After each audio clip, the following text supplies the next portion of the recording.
एक छोटे से गांव में एक लड़का रहता था। वह बहुत आलसी था और हर जरूरी काम को टालता रहता था।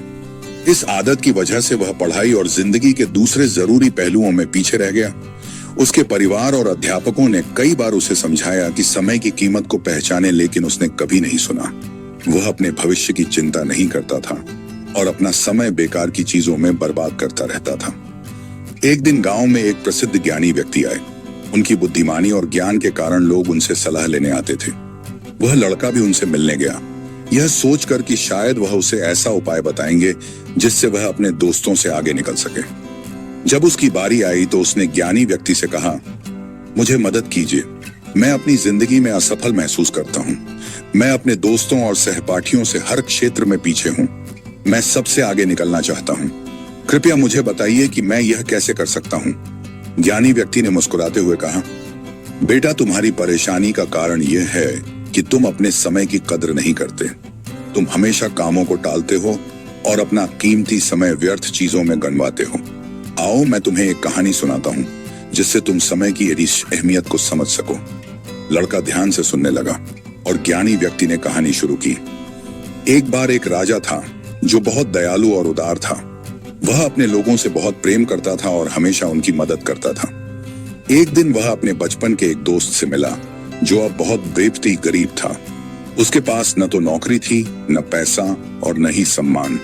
वह हमेशा अपनी किस्मत को कोसता और दूसरों को अपनी परेशानियों का दोष देता था। राजा ने अपने दोस्त से पूछा, तुम्हारी जिंदगी कैसी चल रही है? दोस्त ने दुखी होकर कहा, महाराज, मेरी किस्मत खराब है। जब भी मैं नौकरी के लिए जाता हूं, लोग मुझे मना कर देते हैं। सब कहते हैं कि मैं समय पर काम नहीं करता। मुझे कुछ समझ नहीं आता कि मैं क्या करूं। राजा ने कहा, चलो एक सौदा करते हैं। सूरज डूबने से पहले तुम मेरे खजाने से जितना सोना और जवाहरात ले जा सकते हो उतना ले जाओ। दोस्त खुश होकर घर गया और अपनी पत्नी को यह खुशखबरी सुनाई। पत्नी ने तुरंत उसे खजाने पर जाने को कहा, लेकिन उसने कहा, अभी नहीं, मुझे भूख लगी है, पहले खाना खाऊंगा। पत्नी ने जल्दी से खाना बना दिया। उसने आराम से भोजन किया और सोचा कि खजाने तक जाने के लिए उसके पास बहुत समय है। खाना खाने के बाद उसे नींद आने लगी। उसने कहा, जरा सो लेता हूं, फिर खजाने पर जाऊंगा। वह सो गया और 2 घंटे बाद जागा। तब दोपहर हो चुकी थी। उसने कुछ बोरे उठाए और खजाने की ओर चला।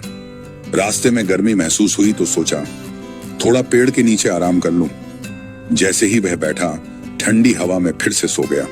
जब जागा तो शाम हो चुकी थी और सूरज डूबने वाला था। वह दौड़कर महल की ओर भागा, लेकिन तब तक दरवाजे बंद हो चुके थे। वह निराश खड़ा रह गया। उसने समय की कद्र नहीं की, इसीलिए अपना मौका गंवा दिया। कहानी सुनाने के बाद ज्ञानी व्यक्ति ने लड़के से कहा, अब समझे, समय की बर्बादी करने वाला हमेशा पछताता है। समय सोने से भी ज्यादा कीमती है। अगर तुम इसे नहीं संभालोगे तो यह तुम्हें तबाह कर देगा। लड़के ने अपनी गलती समझ ली और ज्ञानी व्यक्ति का धन्यवाद किया। उसने अपने जीवन को सुधारने का संकल्प लिया और मेहनत करने लगा। उसने टाल मटोल करना बंद कर दिया और अपने काम समय पर करने लगा। धीरे धीरे वह अपने दोस्तों और परिवार में सम्मान पाने लगा।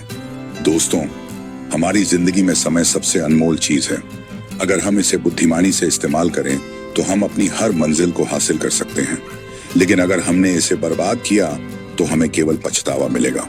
याद रखें, अगर तुम समय की कद्र करोगे तो समय भी तुम्हारी कद्र करेगा। दोस्तों, कमेंट करके बताएं कि ये कहानी आपको कैसी लगी, और अगर ये कहानी आपको अच्छी लगी हो तो चैनल को सब्सक्राइब करके हमें मोटिवेट करें, जिससे कि और नई कहानियां हम आपके लिए ला सकें। धन्यवाद।